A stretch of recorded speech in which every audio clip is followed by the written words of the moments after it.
Okay, so here we go. This is one of my my last fights before I get into my little Star Wars bit. So here we go. Ghost Rider, Johnny Blaze, Lobo.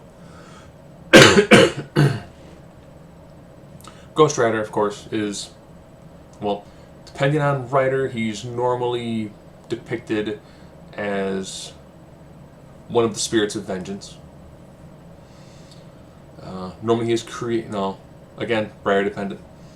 Either he's Zarathos, or of course he is a being that's been created by God to help dole out earthly vengeance. Depending on when you're reading, normally the things that are most noticeable about him is he has a very basic designed black leather ensemble, lots of studs, lots of spikes, a mystically embowed chain, and a flaming skull. Low point, of course, for him was being Nicolas Cage. Sorry. Wow, that'd be even... Actually, Johnny Cage might have been better than Nicolas Cage. Being Nicolas Cage played him, not once but twice. And Lobo. Lobo actually, when was first created in the time of by Jack Kirby, he looked nothing like Space Wolverine. If you go back to his very, very initial looks, with the weird kind of Krusty the Clown haircut, he was not a very intimidating person. Over time, they actually tweaked him to make him I've heard someone say Zarian and Kazarian. Bounty hunter. He, of course, is one of the last members of his race. Most notably known for, again, a very basic ensemble. Normally, vest, because he's ripped, so why not rock a vest? Chain wrapped around his arm, and pants, wild, unkept mane of hair. So, as always with these fights, it is a 9-point system. If it is 5 to 4, person with 5 more than likely will win. 6 to 3, so on and so forth. If I do say it is a 5 to 4, does not mean the person with the 5 is guaranteed to win. Only the person with more than likely achieve victory. So we start with intelligence. Lobo actually is a genius when it comes to military tactics, which I don't really include in intelligence. It's also pretty comes to chemical engineering. But Ghost Rider, since it is effectively an eternal entity taking over the body, effectively it's an immortal. It's an immortal taking over the husk of the individual. There is a tremendous amount of information that gets ported into that body. Fighting, no problem getting into Lobo. Lobo is an amazing bounty hunter. So I went through these two kind of quick, because while the amount of intelligence that Ghost Rider has far surpasses that of Lobo, Lobo's military and tactical knowledge definitely gives him an edge when it comes to fighting. Strength. Now, Ghost Rider is normally listed as a 25-tonner. Yes, it was during World War Hulk they did mention he could probably match World War Hulk, which would put him in above the 100 range, but normally he's at a 25, where Lobo has an even wider range. Lobo has had a problem fighting Guy Gardner without a Green Lantern ring. During the story, we get the Yellow Lantern ring. But he's also held his own with Superman. So looking at 25-ton plus, anywhere from Olympic level to 100-ton plus. But normally Lobo's ring is 110 plus, so 100-ton plus. Speed, same rationale. And that's more because in the DC universe you see a lot more speedsters. It's just almost every character seems to have some ability of super speed. So whether he's keeping with either Superman or Wonder Woman, they both have superhuman speed, which puts them at a very, very high degree of speed, higher than the person we normally see Ghost Rider going after. Invulnerability. Well, if you shoot a gun at Ghost Rider, the bullet's either going to pass through him or melt. Lobo, depending on the rider, he might actually bleed. Yes, Lobo's invulnerability has wildly swung. From where regular weapons can hurt him, to he's getting bludgeoned by Superman.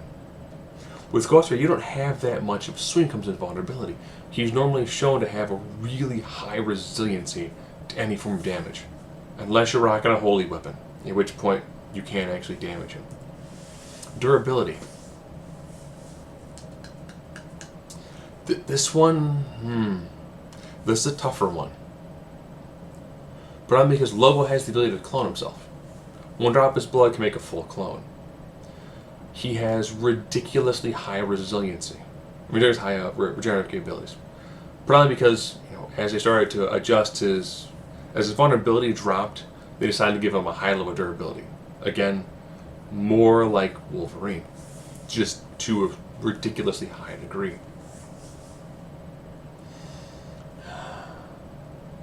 Part of me, I still want to give this to Ghost Rider.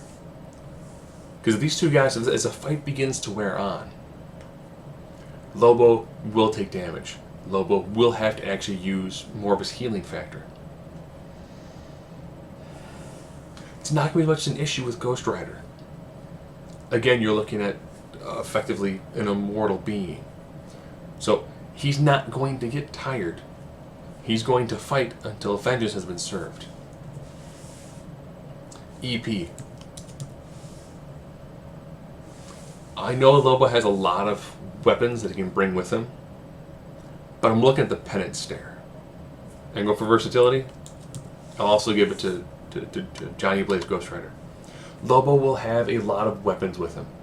A lot of guns. A lot of explosive devices. As a fight wears on, those are going to get depleted. Johnny Blaze Ghost Rider, the chain becomes anything. It's a shotgun that blasts hellfire. He breathes hellfire out of his mouth. And his chain does everything. It allows him to have... He effectively is swinging a bunch of Green Lantern rings when it comes with that chain and the capabilities of it. Now, X Factor. I'm going to give X Factor to Lobo. Now, hear me this one. The X Factor all comes down to two things. One, would Lobo have a holy weapon on him? Potentially. He's got a lot of weapons at his disposal. He may or may not be carrying a holy weapon on him. If he does, he's going to be able to mess up Ghost Rider. Two, will the Penance Stare affect Lobo? Penance Stare, more often than not, should affect Lobo. Some people associate it with either the feelings of guilt or regret, and other writers have had it as the Penance Stare affects you regardless of how you feel what it is you've done. It's because you've done it. It's not the intention behind it, it's what you actually did. It's your deeds make you who you are, not your intentions. But that's so up to the whim of the writer. The Penance Stare has not worked on Punisher. It has not worked on Deadpool. It's worked on a host of other characters who are fairly lesser beings. It's worked on really powerful beings. He's defeated many a strong demon with that ability. And a few of them began to kind of shrug it off. So basically the ability that, could I see Lobo resisting it? Yes, I could. Do I see Lobo potentially having a holy weapon on him that he could use? Yes. Knowing what he carries with him, I could see him having some sort of holy item with him.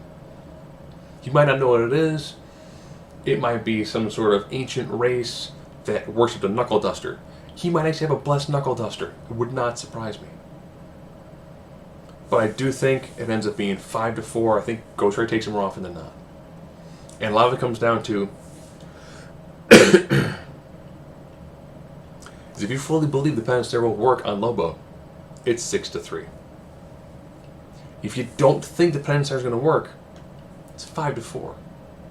And if you think Lobo might have a holy item on him that can allow him to hurt Ghost Rider,